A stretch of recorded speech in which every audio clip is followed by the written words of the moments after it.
कहां चले गए सभी कोचिंग वाले?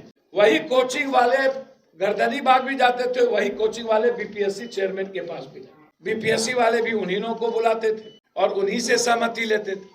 और गर्दनी बाग में भी वही लोग जाके नाटक करते थे। और कुछ सोशल मीडिया के लोगों ने तो बीपीएससी आंदोलन को खत्म ही कर दिया। टीवी चैनल के एंकरों ने बीपीएससी छात्र के मुद्दों को गौन ही कर दिया। वैनिटी बक्सा डब्बा। मेरा कहना है कि इस आंदोलन को बड़ी साजिश के तहत खत्म करने की कोशिश की गई, जिसमें कोचिंग माफिया नंबर 1, नया सत्याग्रही नंबर 2 और छात्र की दलाली करने वाला, पैसा लेकर के छात्रों को बेचने वाला मुद्दा है देश का पेपर क्वेश्चन लीक। आज बीपीएससी है, कल सिपाही था, परसों क्लर्क था, तरसों मेडिकल था। जो आज भी एक जदयू विधायक के भतीजे के यहाँ हाजीपुर में एडमिट कार्ड आधे अधूरे जले मिले। लगातार जो भी पेपर क्वेश्चन लीक आउट हो रहा है, संजीव हो या कोई अन्य, सारे माफियाओं का रिश्ता किसी न किसी बड़े नेताओं के परिवार और नेताओं से। उनकी पत्नी का फोटो, सत्ता के कई ऐसे विधायक, ऐसे लोग जिनका तस्वीर इन माफियाओं के साथ इन्वॉल्व है। तो बीपीएससी मुद्दा नहीं है, बीपीएससी का एक हिस्सा, एक पार्ट है। मुद्दा है कि हर परिस्थिति में हम लोग जो हर तरह के एग्जामिनेशन में भविष्य के बच्चों की जिंदगी को खत्म करने की तैयारी और पेपर का लीक आउट होना, इसमें बिना सरकार के, बिना पदाधिकारी के, बिना सिस्टम के ये नहीं हो सकता है। इसीलिए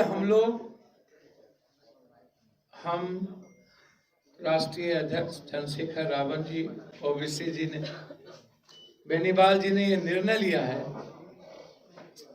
कि सदन को किसी भी कीमत पर 31 मार्च से जो खुलेगा उसमें हम लोग नहीं चलेंगे। एक व्यापक चर्चा सदन में हम लोग चाहेंगे कि इस पर व्यापक चर्चा हो कि देश में पेपर लीक आउट कब बंद हो। जो एसटी, एससी, ईबीसी, ओबीसी या मिडिल क्लास किसी भी जाति के बच्चे बच्चियां हैं, जो आर्थिक रूप से कमजोर हैं, गाय, माल, बकरी, जेवर, खेत बेच करके अपने बच्चे और बच्ची को पढ़ाते हैं, क्या उनका सपना कभी पूरा नहीं होगा? जिसके पास 1.5 करोड़ 2 करोड़ रुपया नहीं है, क्या वो डीएसपी नहीं बनेंगे? जिसके पास 3 करोड़ रुपया नहीं है, 4 करोड़, क्या वो आईएएस नहीं बनेंगे? जिसके पास 50 लाख रुपया नहीं है, क्या वो इंजीनियर नहीं बनेंगे? जिसके पास 1 करोड़ रुपया नहीं है, क्या वो आईआईटी नहीं बनेंगे, आईटीआई नहीं करेंगे? तो इन मुद्दों पर आज मैंने आपको बुलाया है। बीपीएससी का 4 लाख बच्चे का जो मुद्दा है, जिसको राजनीतिक व्यक्तियों ने और बच्चों की बीपीएससी एग्जामिनेशन के बच्चों के नेतृत्व करने वाले, चाहे वो कोचिंग माफिया हो, चाहे कोई दलाल टाइप का आदमी जो पैसे पर बिका हो, उन लोगों ने बीपीएससी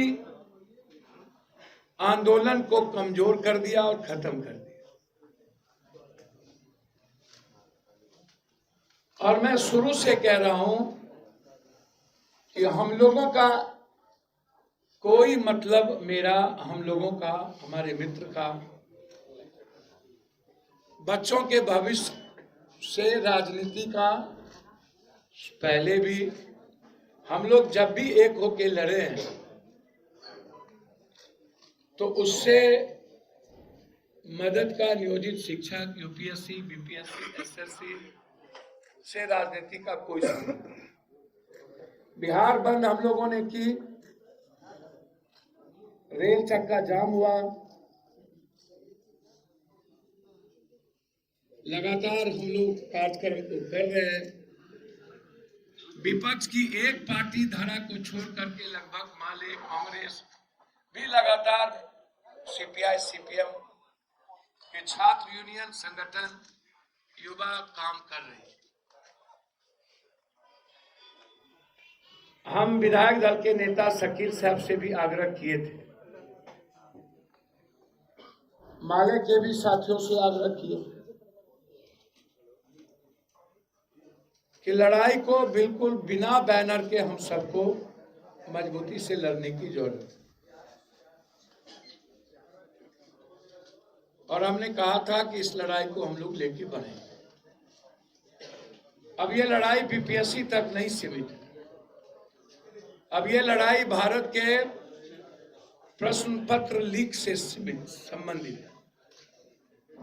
इसी संदर्भ में हमारे लॉयर साहब ने, भारती जी ने, भैया, व्यापक पैमाने पर अनियमितता का पहला केंद्र बिंदु 192 सेट में हम लोगों ने दिया है। डीएम साहब जिन मुद्दों को स्वीकार किए हैं, 173 सेट ही क्वेश्चन पहुंचा था 192 में, तो 192 में 173 क्वेश्चन सेट ही पहुंचना, यह अपने आप में सीधा दिखता है कि अनियमितता है और पेपर लीक आउट है, गायब है।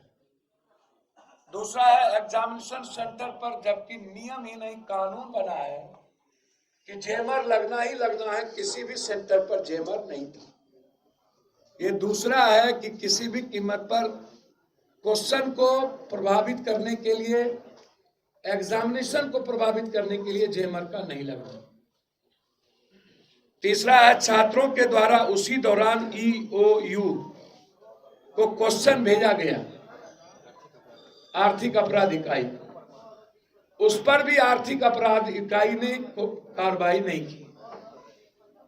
चौथा है मात्र एक दिन पहले 5000 छात्रों को सेंटर चेंज गया से करके नवादा कर दिया गया, एक दिन पहले।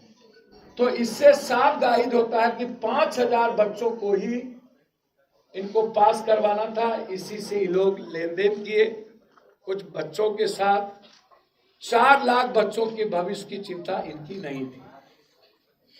इस तरह हम लोगों ने 150 पेज का मेरे तरफ से पिटीशन फाइल हाईकोर्ट में हुआ है और हमारा आधार बिल्कुल क्लियर है कि ये हर कीमत पर इसकी सुनवाई और बीपीएससी के एग्जाम का कैंसिलेशन। 2 हमने और लिया है, एक बच्चों पर जो छात्रों पर जो केस हुआ है वो भी अलग से फाइल किया है हमने। लाठीचार्ज गलत थी वो भी मैंने फाइल की है, और शिक्षकों को बीपीएससी लीगल नोटिस भेज रहा है, डरा रहा है, हमने ये भी अलग से फाइल।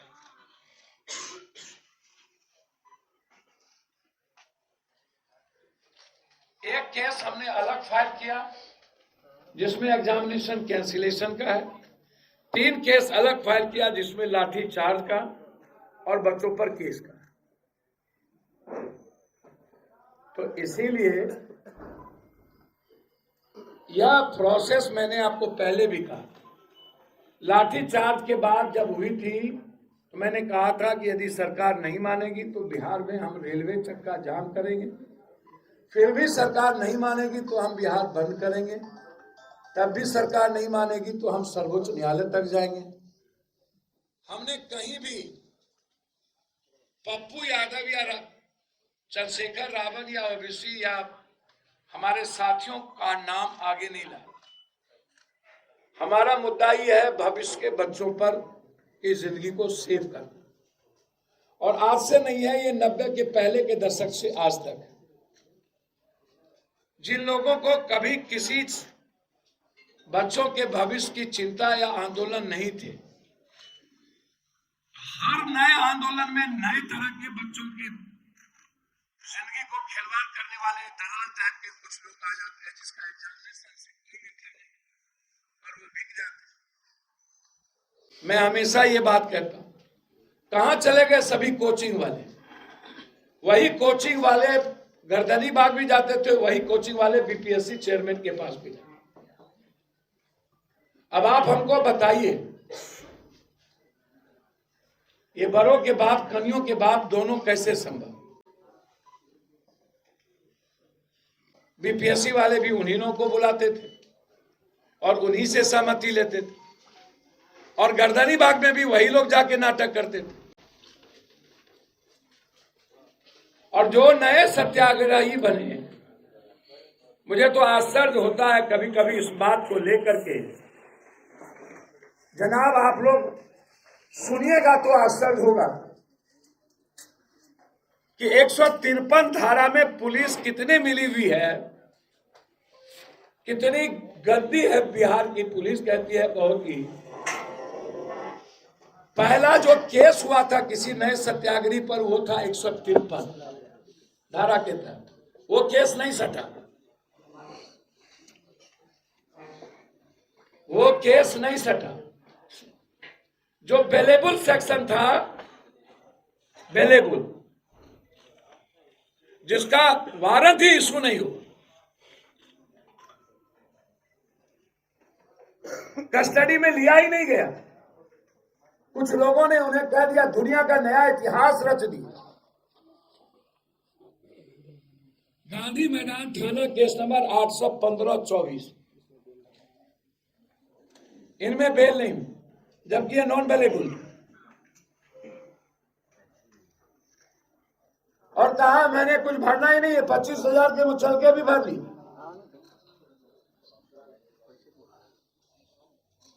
और सब कुछ ठीक, गाड़ी से भी हम अस्पताल जा सकते थे, लेकिन एम्बुलेंस से चल दी। और कुछ सोशल मीडिया के लोगों ने तो बीपीएससी आंदोलन को खत्म ही कर दिया। टीवी चैनल के एंकरों ने बीपीएससी छात्र के मुद्दों को गौन ही कर दिया। वैनिटी बक्सा, डब्बा,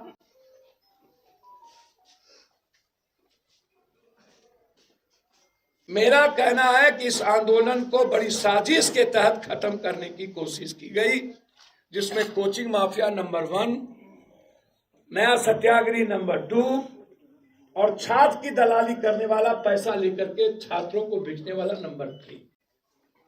इसीलिए हम सारे पार्टी के साथी ने निर्णय लिया कि कल हमें पूरे बिहार में हरे झंडे, नीला झंडा, युवा शक्ति और एआईएमएम, यह 3 पार्टी और हम 3 कर्म करने वाले 3 लोग, जिसका राजनीति से कोई औचित्य नहीं है। हम लोगों ने संकल्प लिया है कि जब तक पेपर रिकॉर्ड होना बंद नहीं होगा, तब तक हम लोग सदन भी नहीं चलने देंगे और सर्वोच्च न्यायालय तक भी जाएंगे। 4 लाख बच्चों के भविष्य को खत्म नहीं होने देंगे। हर परिस्थितियों में इस लड़ाई को हम लोग, बच्चों की लड़ाई, भविष्य की लड़ाई, बच्चों की जिंदगी की सुरक्षा और उस खुशियों के लिए लड़ाई। हमने सबसे अपील किया है, विशेष तौर पर कांग्रेस से हम अपील जरूर करेंगे और वामपंथ पार्टी से, कि जब आंदोलन एक ही है तो आप लोगों को